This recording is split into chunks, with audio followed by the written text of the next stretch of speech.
Hello friends, তোমরা সবাই কেমন আছো বন্ধুরা? আশা করি সবাই ভালো আছো, আমিও ভালো আছি।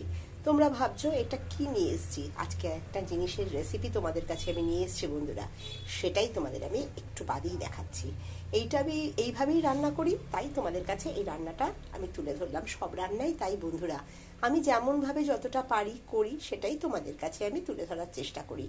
এই সব রান্নাগুলো যা আমি তোমাদের কাছে তুলে ধরি, তার যদি আর অন্য কোনো রেসিপি বা অন্য রকম কিছুভাবে রান্না করা যায়, অবশ্যই তোমরা আমাকে লিখে জানাবে তোমাদের সুচিন্তিত মতামত, এবং তোমাদের পরামর্শ কিন্তু আমার বিশেষভাবে দরকার বন্ধুরা এগিয়ে যাওয়ার জন্য। তোমরা আমার অবশ্যই পাশে থেকে আমাকে এগিয়ে যেতে সাহায্য করো, আর আমিও অবশ্যই যতটা সম্ভব জানি তোমাদের কাছে তুলে ধরবো বন্ধুরা। এই সময়টায় ঘরে ঘরে ইলিশ মাছ ভালোবাসে না এমন কিন্তু মানুষের সংখ্যা খুব কম বন্ধুরা। আমি শুধু বাঙালিদের কথাই বলবো না, অন্যান্য জায়গার মানুষরা যারা মাছ খায়, এরকম অনেকেই আছে যারা ইলিশ মাছের ভীষণভাবে ভক্ত। মাছ তো খাওয়া হয়ে গেল বন্ধুরা, মাছের তেল, মাছের অনেক সময় ন্যাজাটা যদি অল্প তাতে মাছ থাকে, বা মাছের মাথা, এগুলো কি আমরা ফেলে দিই? একদমই না। ইলিশ মাছের মাথা থেকে ন্যাজা আমাদের কাছে অত্যন্ত একটা প্রিয় জিনিস, তাই না? বিভিন্ন রকম রান্নাতে এগুলো দেওয়াই যায় এবং তা খেতে অত্যন্ত সুস্বাদু হয়।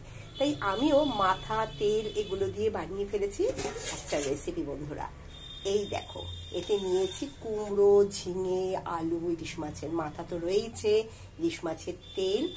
ইলিশ মাছটা যথারীতি মাথাটা একটু ভালো করে ভেজে নিয়েছি, ভেজে রেখে দিয়েছি।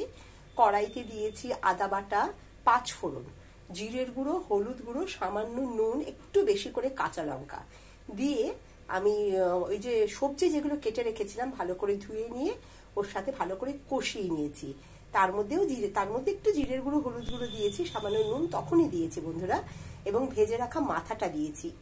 এবং তখন কষানোর সময়, মানে সবজি দিয়ে যখন কষাচ্ছি, তখন আমি মাছের তেলটা ওর মধ্যে দিয়েছি।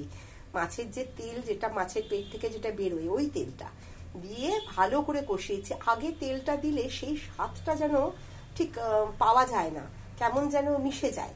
তো ওই জন্য তেলটা দিয়ে ভালো করে কষিয়েছি, একদম ভাজা ভাজা করে কষাতে হবে কিন্তু সমস্ত কিছু, না হলে আবার একটা কেমন আষ্টে গন্ধ বেরোতে থাকবে।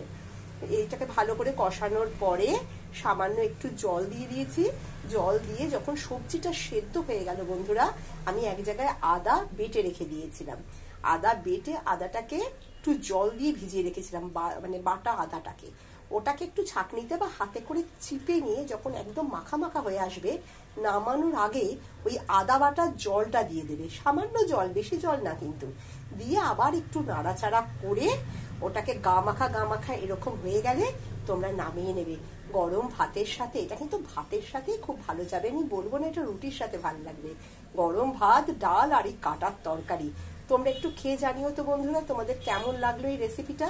অনেকে একটু মিষ্টি বা চিনি দেয়, যেহেতু কুমড়ো দিয়েছি তাই আর দিইনি বন্ধুরা।